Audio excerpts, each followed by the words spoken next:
Remember when I added all those extra secret areas to Castle in the Sky Ascension? Well, if you don't, you can check out the video I made about it at the time right here. Seriously, if you haven't seen that video, watch it first and then come back. It's going to provide important context that I'm not going to recover in this video. That update was dubbed the Secrets Update, and the downstream effects of it releasing were so interesting that I had to do a new video just to go over them. This is the mystery of the Orange Key. So, as you know, the Secrets Update added several new secret areas to the game that are pretty difficult to find. It also added several other secrets beyond just the inclusion of these new areas. The Bad Graphics Creations Discord server already existed as a small community at the release of this update, but the inclusion of all these new secrets really set it into overdrive in a way that none of my earlier projects did before. In the last video, you'll remember I mentioned the truck in Pokemon Red. This truck was famous for being the talk of many playground rumors in its time, and the secrets in this update had a similar effect. The hunt for all the secrets was an involved, collaborative effort in the community that took several months. It really brought people together in a way they weren't before. Diving into the game and hunting for new secrets became a bit of a ritual, but the most surprising factor is what happened when they ran out of them.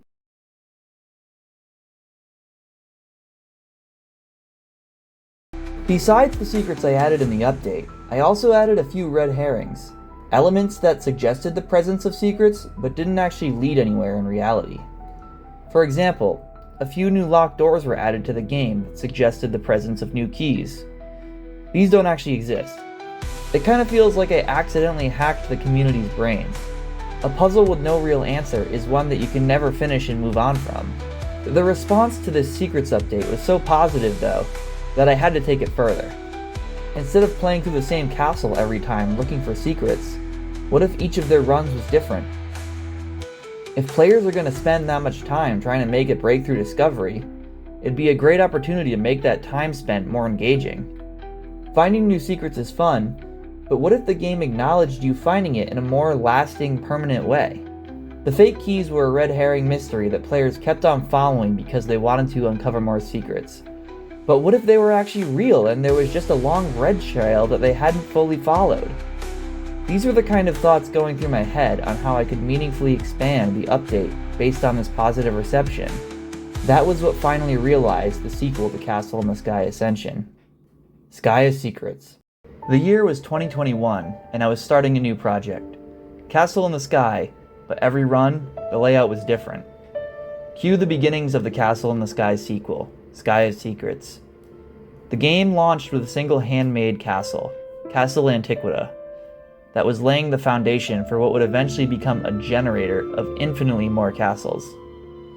The game essentially followed the same rules as Castle in the Sky, with one key difference: treasures. You see, Castle in the Sky Ascension had a lot of secrets to uncover, and these secrets were very popular with the community. However, the game didn't really acknowledge your accomplishment in finding these secrets in any way.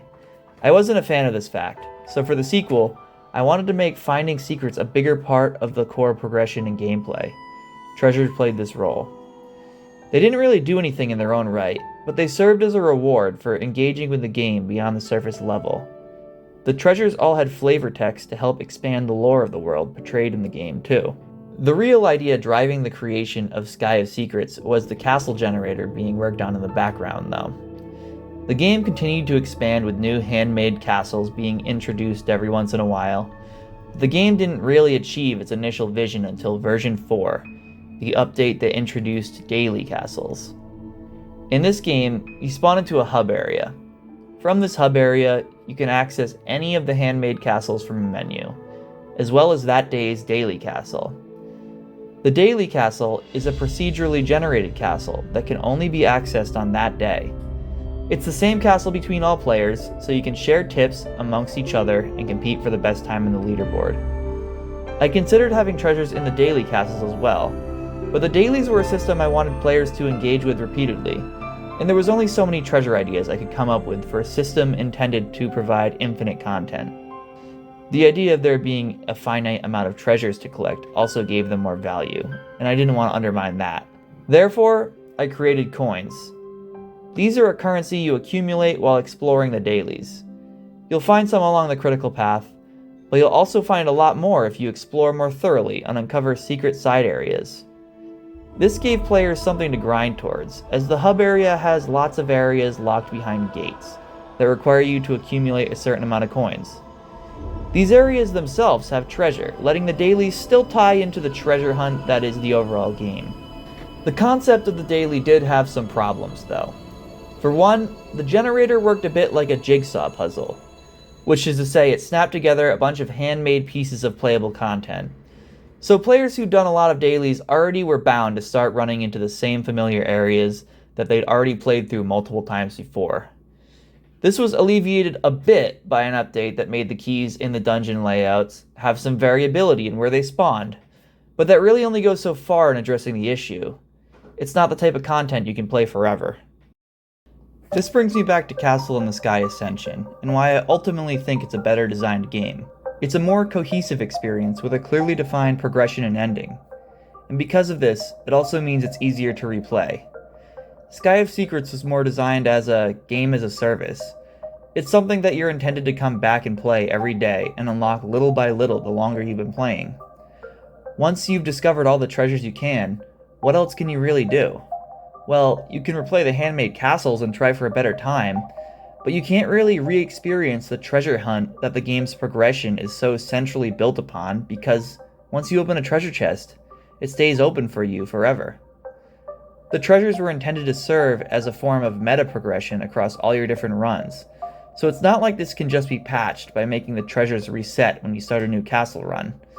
It's very fundamental to the way the game was meant to be designed. Is it a regret? Well, I specifically sought out to make this kind of game, and it did end up being something of that nature, so no. But I do think it's a lesson, and something I would probably avoid doing going into future projects. Sky of Secrets probably won't have any major content updates into the foreseeable future. I made many attempts at constructing a new handmade castle for version 5, because those are what the fanbase really ended up gravitating towards in the end.